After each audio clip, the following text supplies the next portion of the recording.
მოგესალმებით ბათუმიდან თქვენ უყურებთ FaceTime-ს მე ირაკლი ყურაშვილი ვარ. დღეს ჩვენი გადაცემის სტუმარი ნიკა წულუკიძე იქნება, რომლის ოჯახსაც ექსკლუზიურად სწორედ FaceTime-ის მაყურებელი გაიცნობს.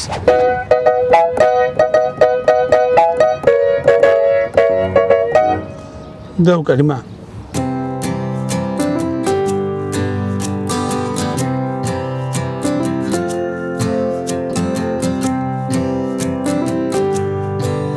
ჩემ ბავშვობაში სოფლებში ესეთ თოჯინები idო ხოლმე იმაზე რა ქვია პიანინოზე და ეს სესილიონას შემოუსვათ ახლა და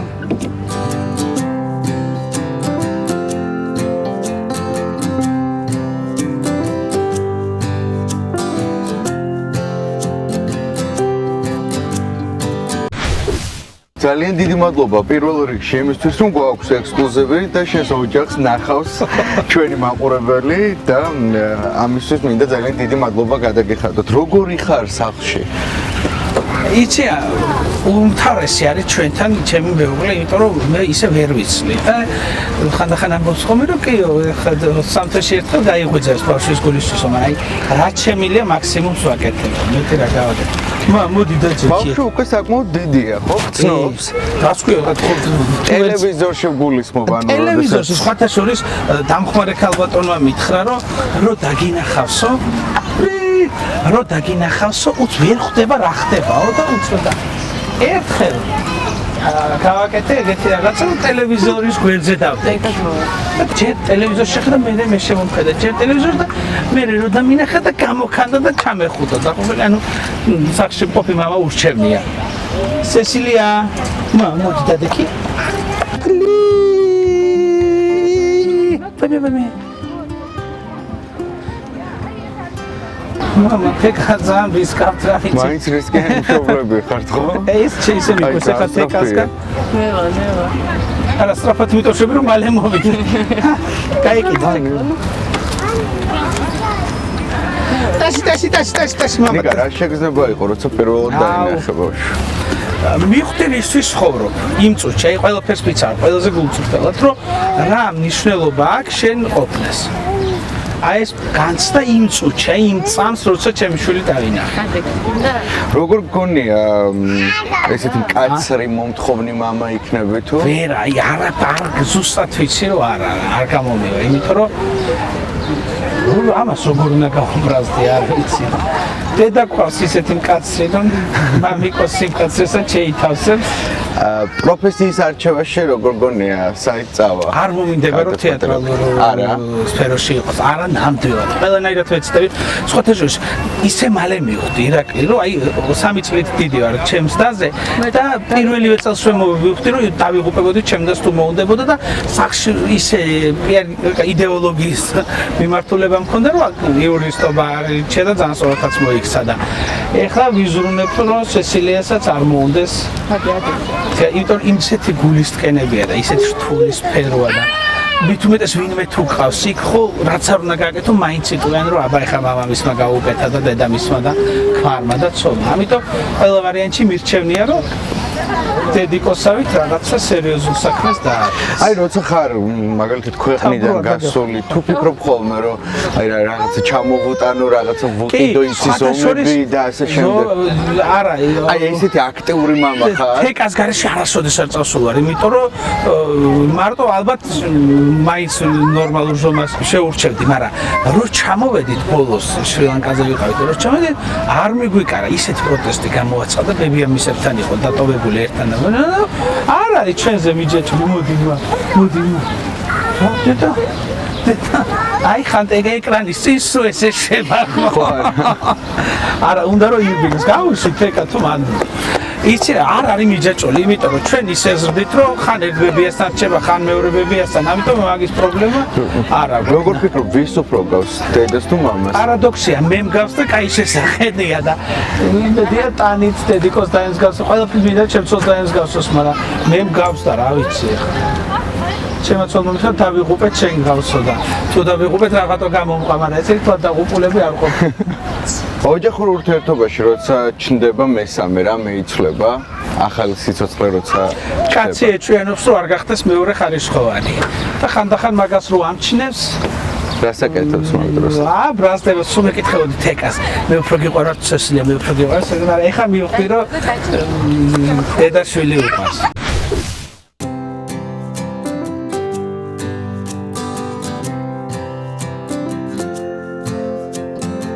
მა, სესილია.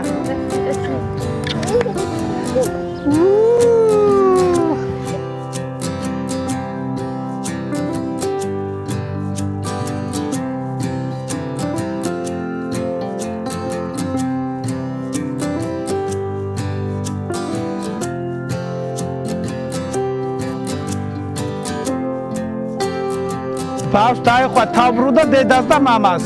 მოდი მა.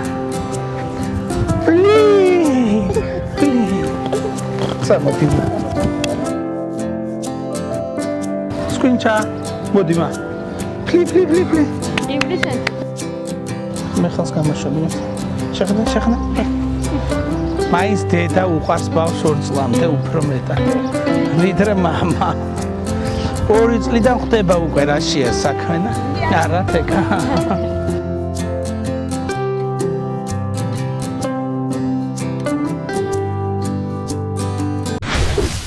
ეხლა ვართ გრიგოლეთში. აქ არიან ჩემი კოლეგები, თეატრალები, შეკრებილები, ძალიან მნიშვნელოვანი ფესტივალი ტარდება ფოთში, რეგიონალური თეატრალური ფესტივალი და მე რიგში ძალიან მიხარია, რომ როგორც იქნა მოება ამას თავი ნინელი ჯამბატაძისა და თენგიზ ხუხიას თაოსნობით და მოდი ახლა ნახოთ ვინ არიან დარჩენილები სპექტაკლის მერე მოსულები სასტუმროში, ჩემი ძვირფასი მეგობრები და თეატრალები. მაკუნა! რამბოჩი ხარ? Tita!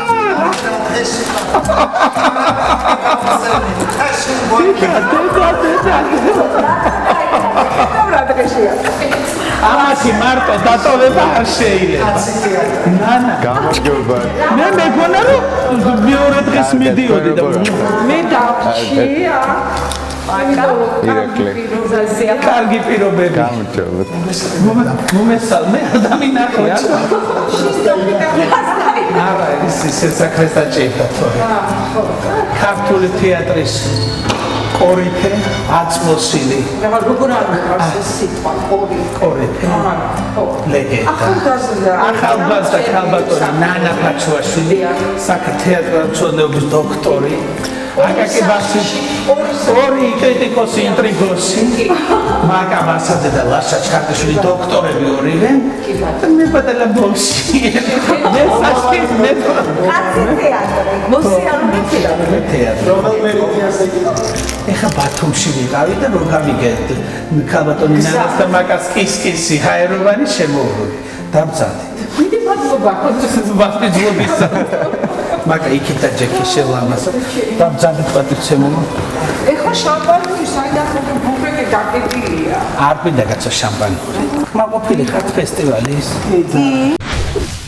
არაჩვეულებრივი პირობებია და ამინდი და განწყობა რაც მთავარია ჭორები მომიგროვეთ სულ ყველაფერი ერთი რამე მინდა გითხრა შენ გიყვარს თეატრი გაინტერესებს აი ქალბატონი ნანა ფაჩუაშვილი აი არის ჩემთვის მაგალითად და დამეთანხმებიან ჩემი კოლეგები მისაბაძი ადამიანი როგორ უნდა იცხოვროს მსახიობმა ქალმა თეატრში მისი გამონათქვამები აი ზუსტად ვამბობ რომ მე უფრო ჭირდება თეატრი ვიდრე მე ვჭირდები თეატრს და არაერთ აი ზუსტად მან იცის როგორ უნდა იცხოვრო თეატრში აი ხა მოვდიოდით მატარებლით ხო და გვერდით ვიდექი ნიკასთან ჯერ ნიკასთან მიდიოდნენ როგორ მიყვარხარ როგორ გაფასებთ მე მოდიოდნენ ჩემ არა თავდაბლოცე ხო ეს ასე იყო ზამბეს ნიშნავს გამოტიჯა ბიჭო აი ეს არის ნიკა როგორ დაიმსახურა ალბათ რაღაც ისეთი თვისება რაც მსახიობს ჭირდება აუცილებლად იცი მომხიბლეობა სიკეთე პროფესიონალიზმი ძალიან უყვარს ჩემი თაობის ხალხი. აი ესე ცირები. შეგეცინება. აი ეს. ნანასთან მეცი. ნანასთან მეცი. გეყო ხაშე. გასულ მაგასთან. მიზუი ძიწოვია. აი ასე.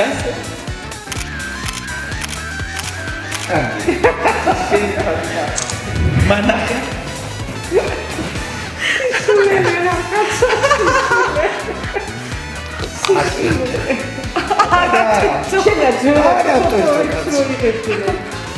ფოტოგრაფები რაღაც სული ჭობს.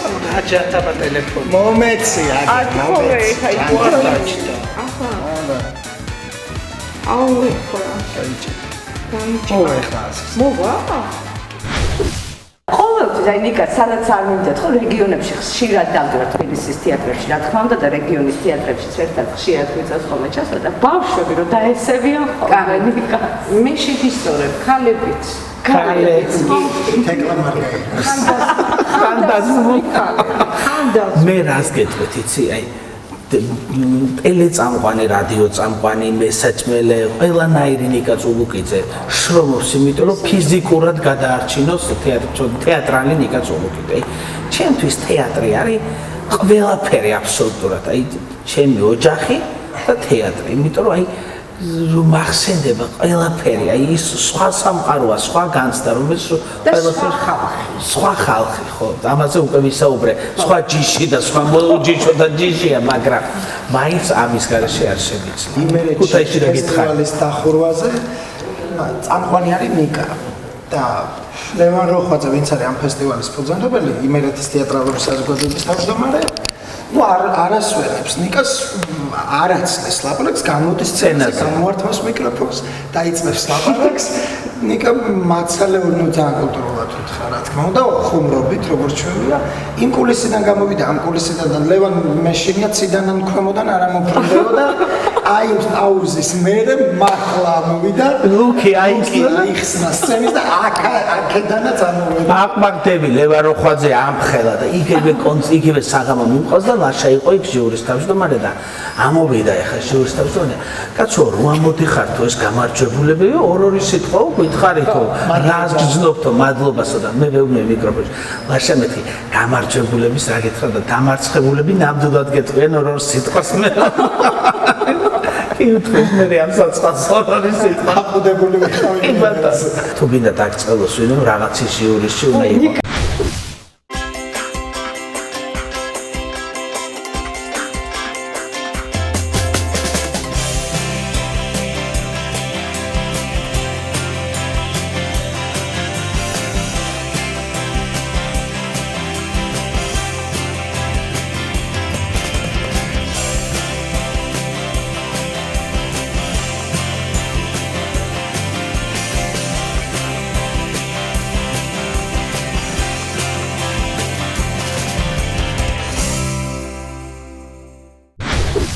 მიხარია ის რომ ვარ ბათუმში და ძალიან დიდი მადლობა ამ ყველაფერთვის ნორველს.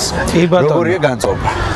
ნორველს ვენაცვალე განწყობა შესანიშნავია მართლა ძალიან მიხარია იმიტომ რომ ისეთი აჩქარებული ცხოვრების რიტმია რომ რაღაცა მე რო ახერხებთ ხოლმე ესე ხშირად ვიკენდებზე ჩამოსვლას და ძალიან დიდი მადლობა რომ კიდევ ერთხელ მანახეთ ბათუმი იმიტომ რომ განსაკუთრებულად მიყვარს რატო იცით თელ ჩემი ბავშვობა ასოცირდება ბათუმთან იმიტომ რომ ჩვენ დავდიოდით საირმეში ხო არის ეს ოჯახური დასასვენებელი ადგილები და ჩვენ იყო საირმე და მე უკვე ბათუმი აქ ცხოვრობდნენ მამაჩემს უახლოესი მეგობარი ოლეგი თავბერიძე და იმის ოჯახი და იმათთან ჩამოდიოდით აი როგორი ბათუმი მახსოვს იცით ჭოროხი რო ჩამოდის ჭოროხი და შავი ზღვა რო უერთდება აი სახაზავით რო ხაზი გაავლოთ აქეთ არის მწვანე აქეთ არის ლურჯი წყალი თუ ჭოროხი მღვრია შეიძლება ყავისფერიც იყოს აი მე ეგეთი რამე არ მინახავს ფოტო გვაქვს გადაღებული ესე დგავართ ერთი ფეხი შავ ლურჯ წყალშია მეორე ყავისფერში და ის სასწაული განსხვავება ნავები შედიოდი ღორჯო არის ეგეთი თევზი ღორჯო და წვერას ვიჭერდით ხოლმე ჭოროხზე და ესე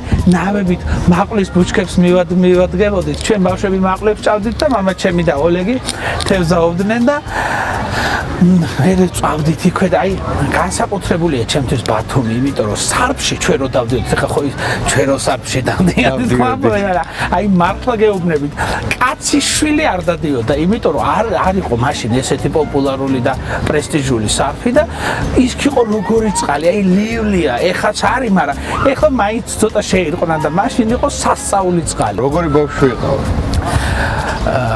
აი ხო ცნებობენ ბავშვები რომ პრეზიდენტი გამოვიდეს და გამოსულიყო რაღაცა მფრინავი. ჩემი ოცნება იყო რომ ვაჭარი გამოსულიყო. აი ბაზრის გამყიდველი და მამა ჩემმა ისე მახსოვს ამისრულა ეს ოცნება საბურთალოს ბაზარში მიმიყვანა. გადამსვა დაღწში და დააწყო ესე კიტრი, ამიტომ და მიტეხია ტირილი. თუმცა რომ წვანილი და წყალი მინდა თქო რატო ხარო დამესწოლებინა და ესე მიმეჩხურებინა რომ ცოცხალი ყოფილიყო კიტრი და პომიდორი და რაღაცე. ანუ აი ესეთი უცნაური ბავშვობა მქონდა.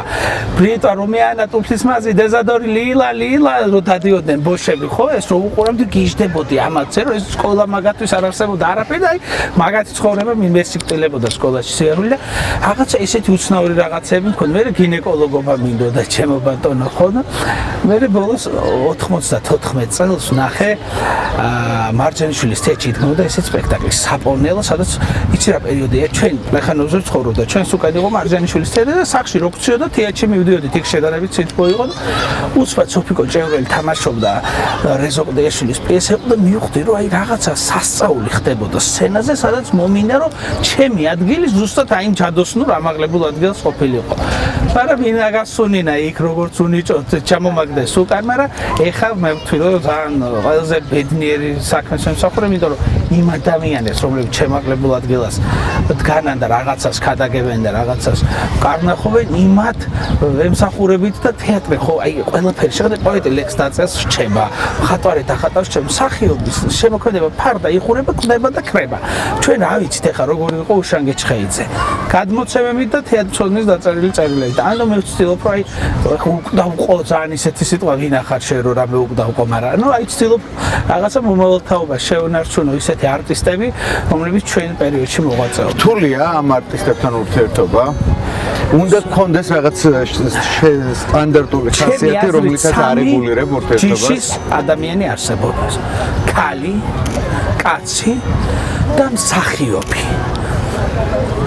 ჯიშიანი უჯიშო მოდგმის წარმომადგენელი რომელიც ყველაზე აი მსახიობი არის ეჭვიანი გესმის სულ აი 10 ჯერ თუ რამეს გავუკეთებ მე-11 აი უკვე შენი მტერია აი მსახიობი არის ურთულესი მაგრამ აი ბავშვები ვით არიან სულ უნდა ეფერო ეალერსო და ამიტომ უნდა იცოდე მათთან თამაში აი ეს ფითილი მათთან ურთიერთობას უნდა აწიო თორე მე ისეთ ხალხს უძლებ ისეთ ხალხთან მაქვს ურთიერთობას რომელსაც ყველა მეუბნებს შენ როგორ უძლებ მაგას და ვიღაცებს ხო ამიტომ მე პიქციამონებას მანიჭებს იმიტომ რომ მათგან უამრავ რამეს სწავლობ და ისეთი ცხოვრება აქვს გავლილი ხელოვნებაში რომ შეიძლება ძალიან ბევრმა ვერც დაიქვეხნოს ამიტომ მე მეამაყება რომ ამ დიდ არტისტებთან ესეთი კაი ურთიერთობა შენი პოზიტიური გამოწყობიდან გამომდინარე საინტერესოა როდის არის ყველაზე ცუდ ხასიათზე ნიკა წოვუქცე აი მე ერთ რაღაცას გეტყვით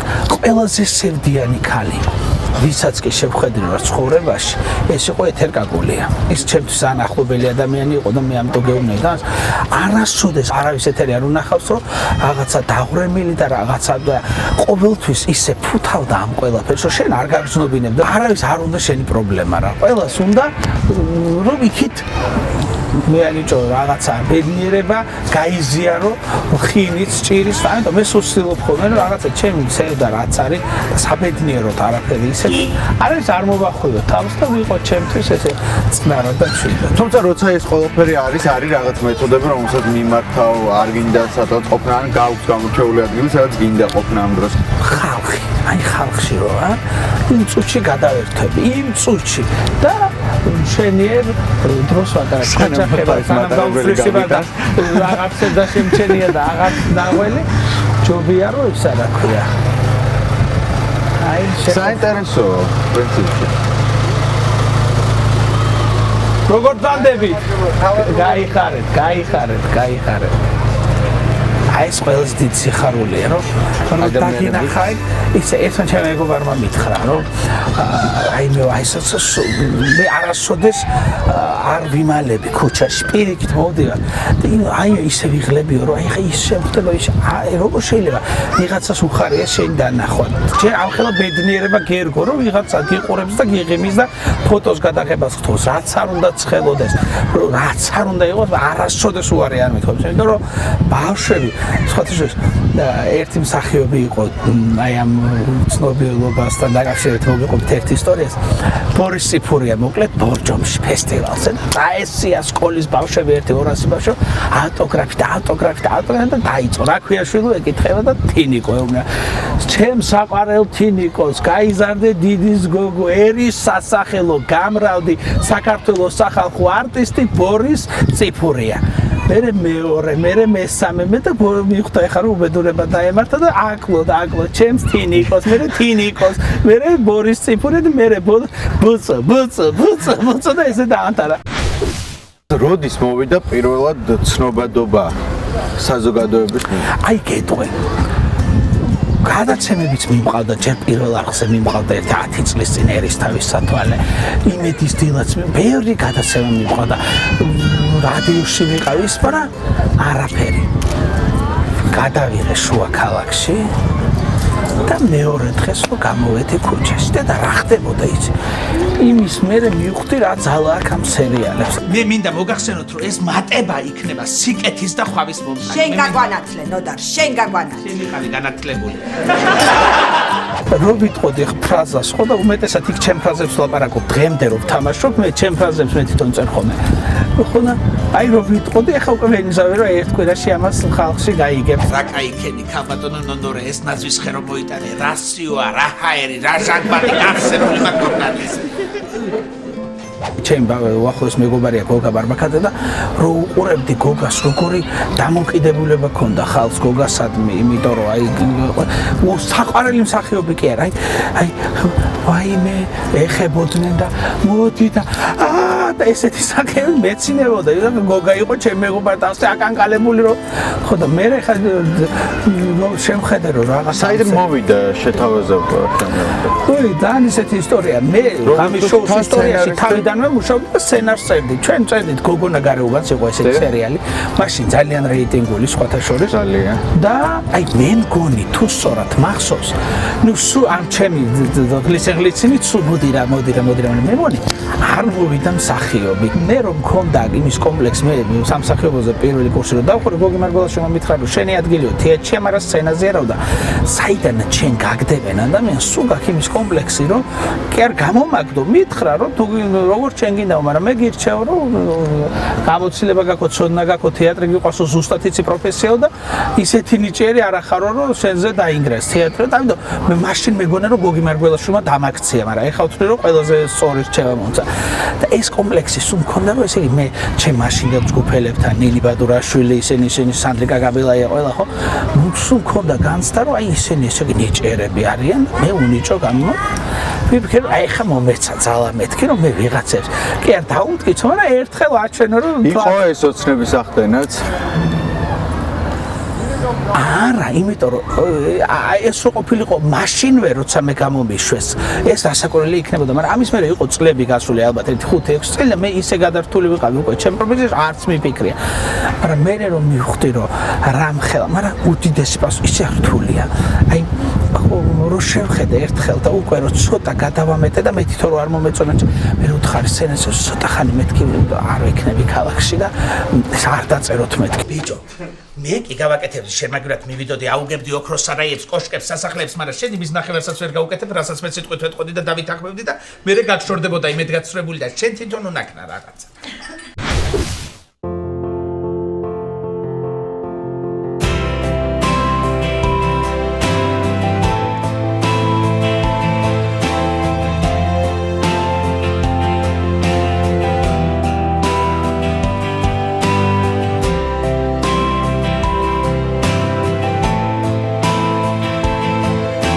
დღე მეორე, როგორი განწყობა გვაქვს?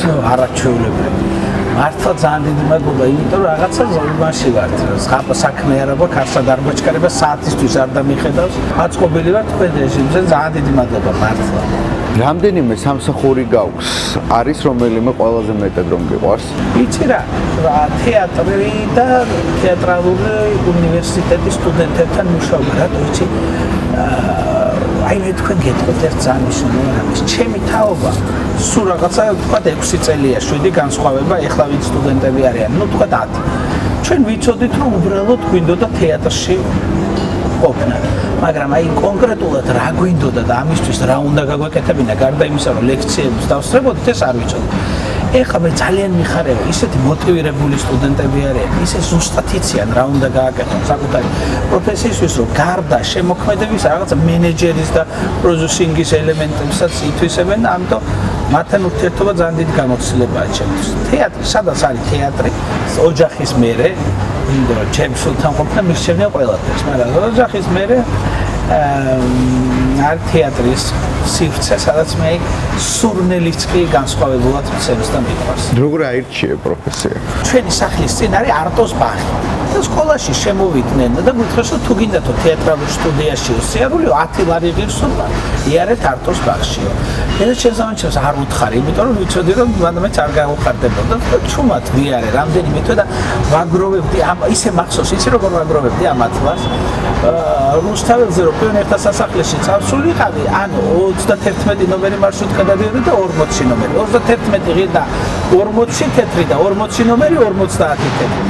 დავდიოდი 40 თეთრიანი მარშრუტი და 10 თეთრით მე-6 კლასელი ბავშვი ვაგროვებდი 10 ლარს თელითვის განმავლობაში. ხან მიღაცა მაჩუკა და ხან რაღაცა და ესე მიხდიდა.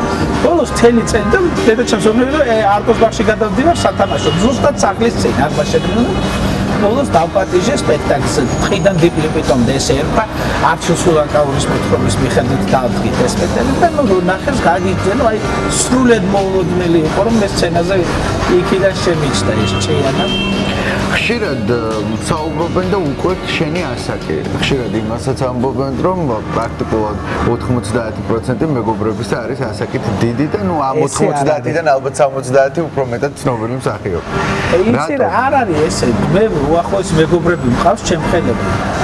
ჩემი სამეგობრო ბიჭები, გოგოები, რომელიც ჩემ ხელები არიან, მაგრამ მე ზუსტად ვიცი რომ თეატრი არის ერთადერთი პროფესია, აბსოლუტურად ერთადერთი, რომელიც გადმოცემით ისწავლება.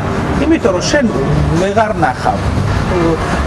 რუსინას გითხარი რომ მხატვარი ნახავს პოეტი და წაიკითხავს რომ სჩება და ეს ქრება. ამიტომ მე იმ უფროსი თაობის ადამიანებისგან მაგალითად როგორ იყო ჩხარტიშვილი თუ კუშიტაშვილი რეპეტიციაზე ეს მე თუ არ მომიყვებოდა ან ოთარ მეღვინე თუ ხუცესი ან მსახიობები რომელიც მასთან მუშაობდნენ მე არ მეწოდინებოდა ხო ამიტომ მე სულ ვცდილობდი რომ ამ ადამიანებთან მქონოდა ახლო ურთიერთობა რომ მათგან პროფესიის არსი და ნიუანსები მესწავლა. იგავარაკებზე მინდა გკითხო, რამდენი იგავი გაქვს შექმნილი და რატომ გადაწყვიტე საერთოდ რომ დაგეწერე?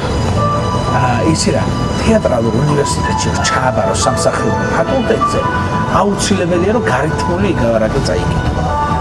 ეხლა 90 წელია თეატრალური უნივერსიტეტი არსებობს და სულ აკაკის ნათარ გენიალური გავარაკებს კრილოვისა და სადა კითხულობენ და უკვე კომისიის წევრებმა ზეპედად იციან. მე მიმართა ესეთ ეშმაკობას რომ ახალი გავარაკს რომ მოისმენდნენ ეს ადამიანები ჩემ მეტყველების ლაფსუსსა და შეცდომებს კი არ მიაქცევდნენ ყურადღებას.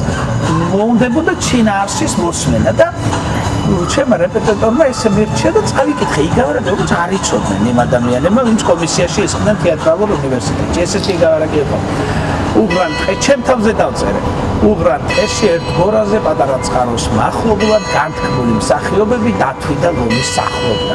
იმ გორაზე იმ წყაროსთან მსახიობთა ახლო მახლო პაპისგან დანატოვარი აქვს ბაჭიას სამოსახლო. ლამაზ და კოხტა ეზოში ნატრესხი ამოსულიყო, ბაჭიაც იქოცნებობდა არტისტი გამოსულიყო. სიზმარშიც სცენაზე იდგა სცენას ყვავილებით ხვთავდნენ, ჩიტები და ცხოველები ოვაციებს უმართავდნენ. რაც ხდებოდა ჩემს ირგვლივ. ეს მართლა ასე იყო, იმიტომ რომ ხანირი, საიდანაც არის ჩვენი გვარი წამოსული ხო და იქ სადაც ჩემი წინაპრები ცხოვრობდნენ, იქ იმ სოფლიდან არის ეროსი მანჯგალაძე, ჯემალ ღაღანიძე, სხვადასხვა ადამიანები, ეს ჩავთე ეს პერსონაჟები ამიგაროჩ რო დაიწყე მისაღებ გამოსცემსე ამის საკითხო, ვიღაცა ხსოვდა შენი ან რაღაცა თანკბილვა თუ იყო თუ რაღაცა შიშინა და შიშინებგარები ყველა უსმენდა შინას ესე ცოტა ამი ცოტა სხვა ისმაკობით მოვხდი თეატრალურში.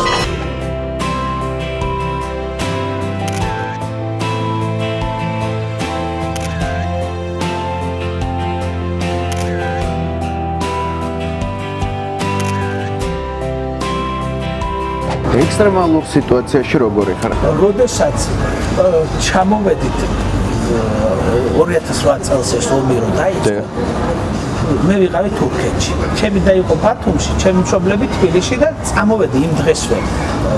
ანტალიიდან ესე იგი გურმით და მატარებლით და იმებით ვიარეთ ფრენარით და ჩამოვედი და უკვე ბათუმიდან მივდივართ თბილისში.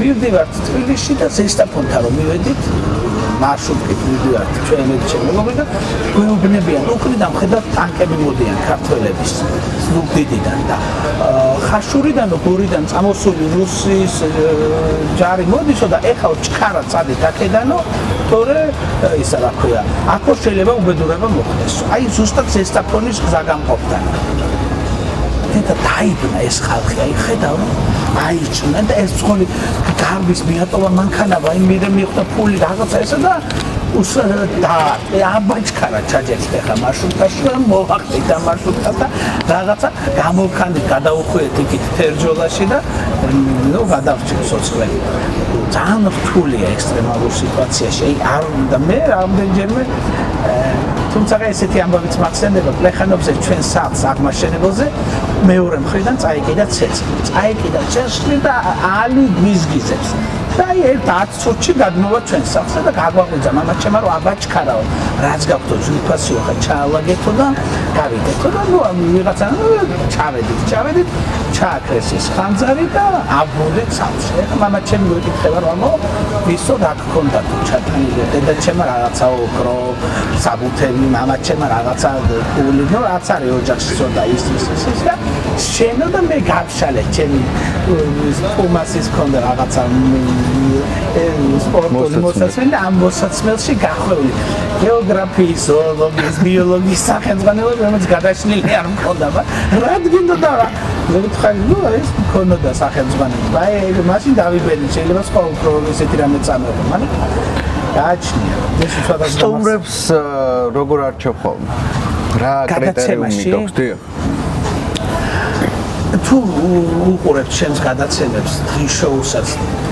განსაკუთრებით და კულინარიულ დონეზე სულ ვცდილობ რომ ის ადამიანები დამპატიჟო ვინც ღირსნი არიან რომ იყვნენ ეკრანზე და რაღაცა მიზეზების გამო ვერ ხვდებიან ანუ ჩემთან არის სულ მონატრებული სახელი მაგრამ ამ კუთხით მიმართებს რატო იცით აი აგერ ავთო მახარაძე რომელიც რამდენი წელი არსად არ გამოჩენილა მოვიდა ჩემ გადაცემაში გოგი ხარაბაძე დამთანხმდა აი ისეთი არიელ ჭანტურია ისეთი ადამიანები მოდიოდნენ ჩემთან გადაცემებში რომლებიც ოთარ მეგონეთოქუცესი არ უყვარდა ინტერვიუზე მე ყოველთვის თანხმდებოდა ანუ რომლებიც აი კომფორტულად გზნობენ ალბათ ჩემთან თავს მე ყველაზე ბედნიერი ვარ რომ ჩემ საზოგადოებას ანახებ იმ ადამიანებს რომელიც ყველაზე მეტად ენატრებათ და უნდა რომ ხშირად ნახონ ეკრანზე ძალიან დიდი მადლობა ინტერვიუსთვის მე დარწმუნებული ვარ რომ ამ ზაფხულის ცხელ დღეებში სიამოვნებით გვიყურებენ და დარწმუნებული ვარ რომ შევძლებთ რომ უბრალოდ პოზიტივი შევიტანოთ საზოგადოებაში რომელიც შენ ნამდვილად გაგაჩნია წარმატებები მინდა გისურვო ძალიან დიდი მადლობა უღრმესი მადლობა